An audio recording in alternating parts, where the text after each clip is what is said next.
Would you like to learn how to sell without being salesy? I'm going to show you after this.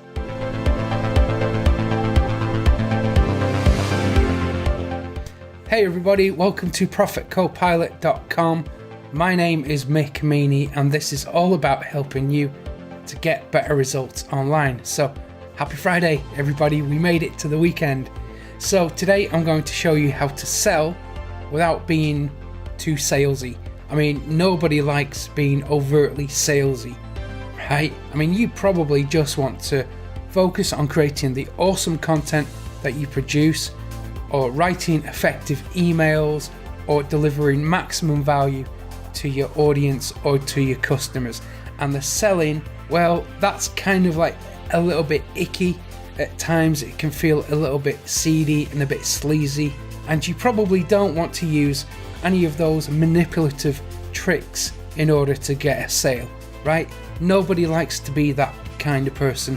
No one likes to think of themselves as that type of person either. So today I'm going to show you how you can sell without being salesy, and you can use this in sales copy, in videos, in email sequences, in blog posts, in person if you want to. There's no restriction or limit on how you choose to use this information that I give you today. So let me give you an example of the kind of thing I'm talking about. Okay, so the other day I was looking for a new jacket, found a store, went in, almost straight away the sales guy, he kind of almost pounced on me straight away. He was right up in my face.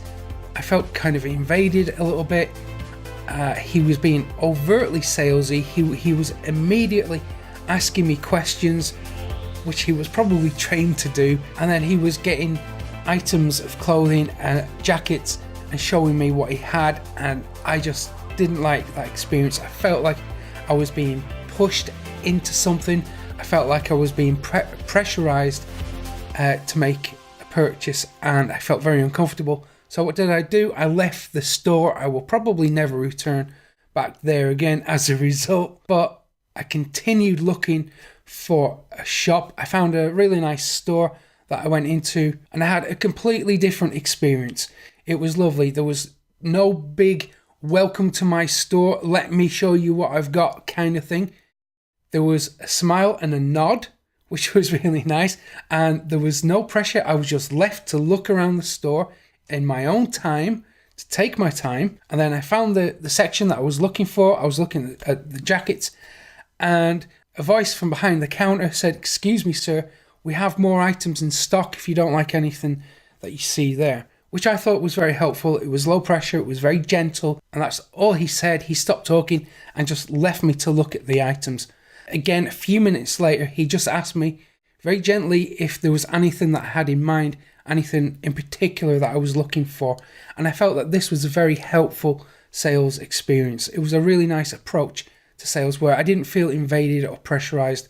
I felt like I had all the time I needed to look at everything that was on offer. The next time I need something, I'm going to go back to that store because I like the way that they dealt with me, and I like the low pressure approach to sales because nobody likes being sold to. You probably hate being sold to as well, right?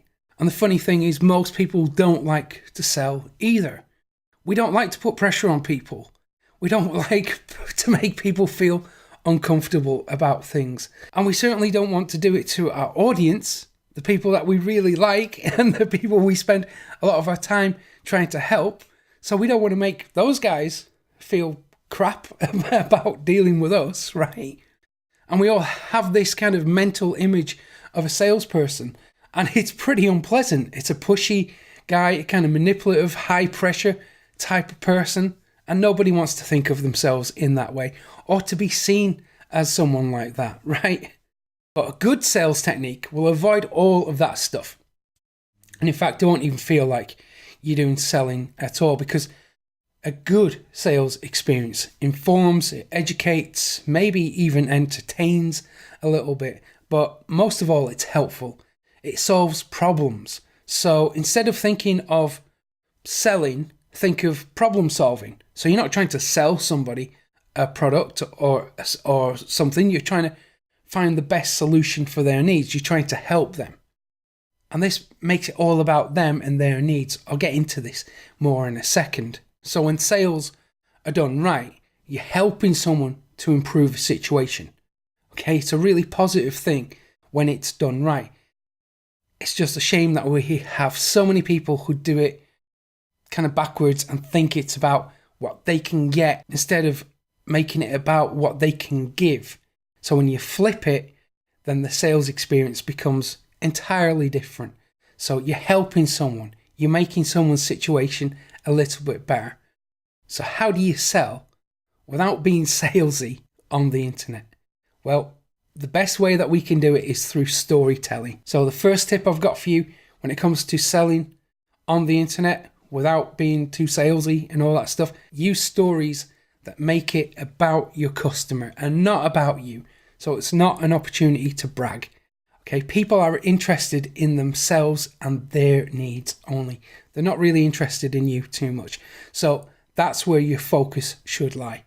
And then because it's about them, you weave in their pain points into the story. And this shows that you empathize with them and their needs. And when you do that, when you empathize, you demonstrate that you are worth listening to. You are the right person to help them because you understand their problems and their needs.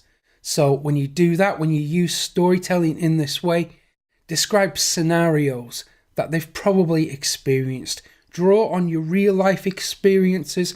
Try and find the situations that we've all found ourselves in.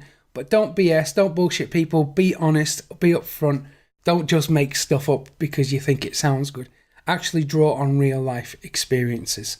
And then inside the story, provide a solution, offer some kind of resolution or desired outcome that relates to your customer's needs so they can see or at least imagine a potential outcome for them too. So you're providing some kind of solution and resolution for them.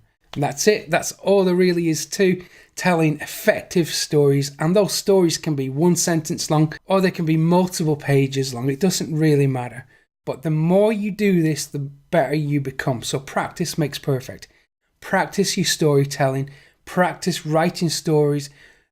Keep a memory bank of stories to draw from.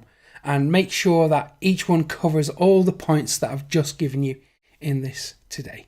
So I'm going to leave it there for today. I hope you found this useful.